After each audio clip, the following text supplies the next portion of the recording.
semua, hari ini aku udah sama Mas Faras dari Damogo. Jadi Damogo itu sebuah startup yang berasal dari Korea.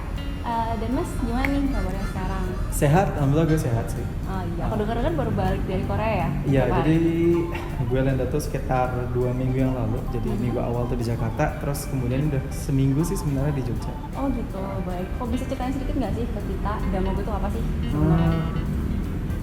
Ya sebenarnya startup di bagian food waste ya, food waste food tech. Jadi kita tuh simpelnya sih kita pengen membantu semua restoran atau yang punya makanan itu untuk menjual kembali makanan yang berpotensial untuk terbuang. Oh gitu, Itu sih. baik. Kira-kira kapan nih Mas di launching di Jogja? Doain, jadi kita tuh akan beta test awal April insya Allah. Dan kemudian itu beta test ini kan jadi kita ngetes dulu nih. Jadi demand marketnya gimana, customer behavior gimana, kalau bisa insya Allah oke. Jadi sebulan lagi, jadi itu kan beta test, kemudian sebulan lagi berarti Mei ya. Mei itu akan full launch. Oh gitu. Aku wish the best deh buat Damogo. Amin. Mas Farasnya juga. Iya, jadi Mas katanya baru dari Korea dan udah semingguan di sini. Gimana sih kondisi Korea kalau boleh tahu? Apalagi kan Mas baru banget nih. Korea tuh jadi saya tuh kan sebenarnya tuh berangkat dari Korea pulang ke Indonesia tuh pada saat coronavirus ya sebenarnya masih outbreak di sana. Kira-kira ada 6.700 orang. Oh my God. Sekarang kan yang kena tuh ada 8.700, 8.800 orang kan. So jadi pas di sana gue ngerasain pas pasiennya tuh bener-bener masih 0 sampai outbreak kan 6.700 sih. Oh gitu. Terus kondisinya pas saat itu gimana sih kok tiba-tiba bisa Kondisi dari saat itu 0 pas kapan? sampai Pas mulai atau kayak pas sebelum gue pulang atau gimana? pas mulai deh dari awal. Pas mulai. Ceritain aja. Sebenarnya sih outbreaknya tuh awal-awal banget dari Desember ya. Desember, gitu. jadi kayak mulai itu sebenarnya ada Desember kan. Kalau nggak salah tuh pasien pertamanya di Desember akhir. Jadi berarti kayak udah setelah lama banget Natal, ya? setelah Christmas, terus ada pasien satu kan pada saat itu Desember. Nah, dari rentang Desember sampai Januari, Februari bahkan Februari 16 tuh sebenarnya pasiennya tuh nggak sampai 40 orang, cuma 30 orang. 30 dari Januari. Dari Januari, jadi dari Desember, Januari, Februari itu kan sebenarnya cuma 40, nggak nyampe 40 orang. Nah kemudian ini jadi masalah ketika ada pasien ke-31 di Korea. Oh, gitu. Jadi this person tuh actually responsible for hampir sekitar 80% dari total pasien corona di Korea. Oh gitu ya, wow. Berarti dari satu orang ini bisa sampai jadi ribuan itu. Bener, jadi pas itu ceritanya ada orang yang sudah tua gitu kan. Beliau itu sebenarnya sudah suspek corona, sudah diduga juga corona, tapi beliau tuh kayak membantah gue nggak corona gitu kan. Oh gitu, baik. Gue nggak corona, terus ya udah beliau tuh pergi ke tempat ibadah dan menularkan banyak orang. Oh gitu. Berarti kalau dari pengalaman Mas Farah sendiri, ada nggak nih hal-hal yang pengen disampaikan ke teman-teman terutama di Jogja mengenai self care terutama? Mungkin saya perlu ngasih boundary dulu kayak ya hal-hal yang ingin saya omongkan kan. Mungkin saya ingin ngomongin dulu berdasarkan apa yang saya rasakan di Korea dibandingkan dengan yang di Jogja. Jadi satu ini yang sangat saya rasakan sih sebenarnya dari kebijakannya sih. Oh iya. Jelas itu kebijakan jelas. Kemudian yang kedua ini sebenarnya dari respon masyarakatnya sendiri. Oh gitu. Kalau secara panik sih ternyata lebih panik di sini ya. Jelas lebih panik di sini karena mungkin satu nggak ada arahan kan, nggak ada arahan gue harus ngapain, apa yang harus gue beli itu kan nggak ada arahan sama sekali. Jadi maklum sih sebenarnya panik. Dua juga yang kerasa banget tuh sebenarnya ini sih, walaupun ada beberapa yang panik tapi banyak juga mayoritas masyarakat kita tuh yang quote on quote mengabaikan, mengabaikan juga terhadap kasus ini sih. Itu sih yang paling kerasa sebenarnya. Oh gitu. Berarti untuk dua komunitas ini yang mengabaikan yang terlalu panik, ada kata-kata, ada saran-saran tertentu nggak? Gitu. Kalau saran saya untuk keduanya nih, ya kalau saran saya sih karena sebenarnya ini kan virusnya tuh cepat banget kan ya menyebar. Jadi satu harus tetap waspada, dua juga jadi panik tuh sebenarnya boleh-boleh aja, cuman ya jangan panik banget sih.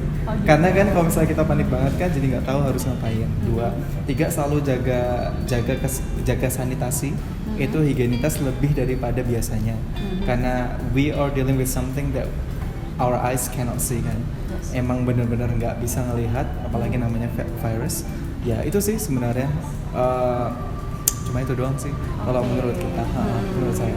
Terus tadi Mas Faras juga mention gimana di Korea sekarang udah mengalami penurunan ya, dan 2 kali lipat tingkat kesembuhan, tapi untuk penularannya sendiri menurun. Jadi kalau di Korea tuh sekarang sebenarnya berangsur-angsur membaik. Jadi kan yang kena tuh kan ada 8.500, 8.600 orang. Nah perharinya tuh biasanya naiknya tuh bisa banyak banget, kayak 100, 200. Nah yang sekarang yang recover itu bisa 2 kali lipatnya yang terkena. Jadi misalnya yang kena tuh 100, nah yang recover pada hari itu udah bisa 200, 300. So actually getting better sih. Terus ada nggak sih kebijakan-kebijakan tertentu atau mungkin dari orang-orang Koreanya sendiri yang melakukan sesuatu kebijakan siapa nih? Kebijakan siapa dulu? Dari komunitas kah? Dari pemerintah kah? Dari siapa dulu nih? Dari Koreanya deh, boleh deh. Korea pemerintah ya? Satu, jadi kalau dari pemerintah yang paling kerasa tuh sebenarnya di bagian regional sih. Mungkin saya bisa nyebutnya kecamatan. Misalnya nih, jadi di tingkat kecamatan itu, jadi semua nomornya penduduk yang ada di kecamatan itu tuh dicatat sebenarnya. Dicatat dan hampir tiap 30 menit kita tuh diupdate pasien terbaru di kecamatan itu tuh ada di daerah mana, diupdate. Nah itu, dan HP kita tuh bener-bener nyala gitu loh, nyala, nggak bisa dikunci kan. Itu satu yang paling kerasa, dan itu sangat-sangat membantu. Dua, pemerintah juga tuh sebenarnya tuh ngasih tahu juga where the patient have been. Jadi misalnya nih, misalnya saya kena ya, misalnya saya kena nih. Terus kemudian kan saya di karantina, dimasukin ke rumah sakit kan. So actually the government track me where I have been before I di karantina tadi. Gitu. Jadi misalnya gue pernah ke daerah Gangnam, pernah ke daerah Seoul, itu langsung dipetakan gitu sih. Terus orang-orang yang berada di daerah itu saat itu juga bakal dikarantina atau diperiksa atau gimana? Satu, diperiksa jelas. Dua, sebenarnya menghindari orang-orang biar lebih berhati-hati kan pada saat di tempat ini kan, karena emang virusnya emang ada di sana, daerah sana. Itu saya yang paling kerasa secara kebijakan pemerintah ya. Kalau kebijakan komunitas, itu yang paling kerasa tuh jadi saya kan part of Seoul Global Startup Center. Nah, jadi kalau komunitas sana itu begitu outbreak, kita tuh pas kena hit 500 atau 600 orang, itu semua seminggu Pak ya, itu langsung di work from home. Gitu. Nggak boleh ada yang masuk. Nggak boleh ada yang masuk. Semuanya? Semuanya nggak boleh ada yang masuk. Gitu. Kalau masuk kena denda sih Pak. Gitu. Baik. Berarti itu salah satu kebijakan dari komunitas. Terus kalau dari orang-orangnya sendiri gimana nih, orang-orang Korea? Orang-orang Korea sendiri proaktif, misalnya ngecek kesehatan mereka dan lain-lain. Satu, jelas itu selalu proaktif. Dua, sebenarnya mereka tuh bahkan rela, kan masker menjadi salah satu barang kebutuhan kan. Jadi masker tuh sebenarnya di-provide oleh pemerintah tuh gratis dan ditempel di ini sih transportasi publik sih sebenarnya. Gitu. Jadi banyak ditempel tuh di subway, kemudian di bis, kemudian di taksi juga ditempelin. Jadi it's actually really easy getting the mask kan. Tapi kalau misalnya emang habis, itu memang kita bisa antri, cuman ada jatahnya. Jadi kayak jatahnya tuh nggak salah seminggu tuh cuman 10 masker. Gitu, seminggu cuma 10 masker. Nah, jadi sekali beli itu cuma boleh beli 10. Nggak boleh lebih. Berarti di rasio. Baik. Terus Mas, kalau sekarang di Jogja nih, semingguan kan di Jogja. Berarti sebelum dari Korea ke sini gimana sih prosesnya? Apakah sebenarnya aman tuh orang-orang yang datang dari negara lain ke Indonesia gitu? Mungkin aku mau cerita pas di Jakarta ya. Jadi pas take off sama landed, saya dicek 3 kali sih jujur. Gitu. Saya dicek 3 kali. Jadi pertama itu pas saya itu dari Incheon kan, dari Incheon ke Soekarno-Hatta kan. Jadi Incheon kan terbang tuh, take off, landed. Nah pas landed tuh ada bagian dari mungkin departemen kesehatannya bandara ya, langsung masuk ke pesawat, langsung ngecek. Gitu. Karena pada saat itu di pesawat itu daerah belakang tuh katanya sih ada bapak-bapak yang batuk gitu kan. Saya nggak tahu apakah begitu kan atau enggak, tapi masuk. Jadi pesawat saya dicek gitu kan. Then after that dicek lagi pas di bagian sebelum imigrasi.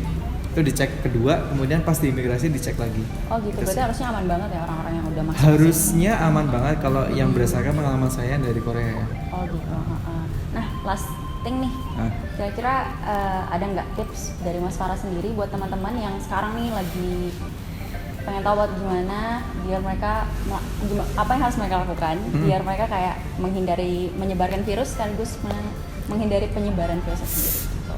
Sebenarnya kan kita harus menyadari juga bahwa yang berbahaya, yang terkena virus ini kan sebenarnya bukan kita ya, bukan anak-anak muda sebenarnya, cuman anak-anak yang bukan anak-anak juga ya, jadi kayak orang-orang yang lebih sepuh kan, yang lebih tua, di atas 50 tahun itu satu. Yang berbahaya juga sebenarnya yang sudah terkena penyakit komplikasi, itu berbahaya juga. Yang sedang merokok sebenarnya berbahaya juga. Nah, jadi walaupun itu memang kita tidak terkena virus, kita bisa menjadi karirnya kan, karir virus itu sendiri. Nah itu sih yang harus disadari sih. Jadi menurut saya nggak boleh terlalu, bahasa Jawanya apa ya, gampang nih, nggak boleh terlalu menggampangkan kalau virus ini ada, tuh satu. Dua juga mulai harus hati-hati juga sih, kayak misalnya if you are in doubt, kayak oh kok gue tenggorokannya sakit ya atau pusing ya, Aduh, kok demam ya? atau demam. Nah itu harus self aware. Terus kalau misalnya kayak ngerasa gak enak badan, ya udah lo nggak usah masuk kerja aja hari itu, cek diri dulu kan. Kalau misalnya masih kok kayaknya masih gak enak juga gitu, ya udah mending karantina dulu sih. Karena memang lagi yang namanya virus kan, memang kita harus mengantisipasi biar nggak terjadi outbreak kan. Mas. Oke, baik Mas, terima kasih. Kira-kira itu aja ya. Oke. Terima kasih Mas.